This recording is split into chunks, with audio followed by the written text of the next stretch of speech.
Հայ-ադրբեջանական Ամերիկայի խաղաղությունը 2 ամսական և 16 օրական է։ Նա Ալիևի քաղաքական զինվորներից Հիքմեթ Բաբաօղլուն, որ սիրտը Հայաստան գալ է ուզում, ավելի կոնկրետ Ամասիա, ֆիզիկապես դիպչելու ինչ-որ հիշողությունների, դարձյալ տեսնելու իր նախնիների նյութական մշակույթի մեծ ժառանգությունը։ Նրան էի ցիտում բառացի, թե այդ մեկ էլ երբ էր տեսել, որ կրկին տեսնելու տենչն է պատել հոգին, ճակերտները չի բացում ադրբեջանցի մեջլիսականը։ Այն փաստը, որ պետությունը կոչվում է Հայաստան, չի փոխում մյուս փաստը, որ այդ աշխարհագրությունը մեզ է պատկանում։ Ես հիշողություններ ունեմ Հայաստանի Ամասիայի շրջանի յուրաքանչյուր հատվածում։ Ահա թե ինչու ես շատ կցանկանայի գնալ Հայաստան, բայց երբ խոսքը վերաբերում է մեզ պատկանող պատմական աշխարհագրության մեջ ապրող այլ ժողովուրդների ներկայացուցիչների հետ հարաբերություններին, ինչպես նշել է Ադրբեջանի նախագահը, մենք կարող ենք հաստատել ամեն տեսակի տնտեսական եւ առևտրային հարաբերություններ, բայց երբեք չպետք է մոռանանք հայերի կողմից ադրբեջանական ժողովրդի դեմ կատարված հանցագործությունների մասին։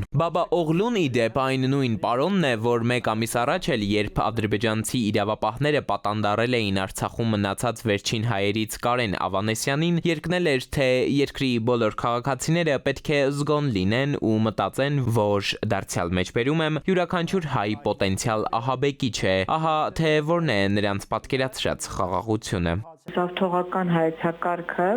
որը կոչվում է Արևմտյան Ադրբեջանը, շարունակվում է պրոպագանդվել, քարոզվել իրենց հեռուստալինքներով եւ պետական հեռուստալիքով եւ այդ անունը գրող այլ ալիքեր ունեն, այնտեղ էլ որտեղ խոսում են, որ դա իրենց ապական հողն է։ Այսինքն Հայաստանի Հանրապետության տարածքը, որպես շակերտավոր հին ադրբեջանական հող ներկայացնելու քաղաքականությունը հստակ շարունակվում է։ Ադրբեջանը դեմք դիմագիծ չի փոխում, Ալիևը շարունակում է այն նույն քաղաքականությունը, որ վարում էր Արցախյան հակամարտության տարիներին։ Միջազգային հանրության աչքերում նրանք խաղաղարար են, իրականության հողի վրա ընդդեմ հայերի ատելության քարոզիչ, շարունակում է ադրբեջանագետը։ Հիմա ինչի մասին է վկայում, որ Ադրբեջանը չի պատրաստվում հրաժարվել իր զավթողական նպատակներից եւ կընկին այդ բեմադրության հետևում կա իրականությունը, որը շատերը մնում են ընկալելու որովհետև հարմար չի դա հասկանում։ Անցնող օրերին ի դեպ Բաքվից հյուրեր ունեինք։ Ադրբեջանցի փորձագետներն էին եկել Երևան հանդիպելու մեր քաղաքասարակության ներկայացուցիչների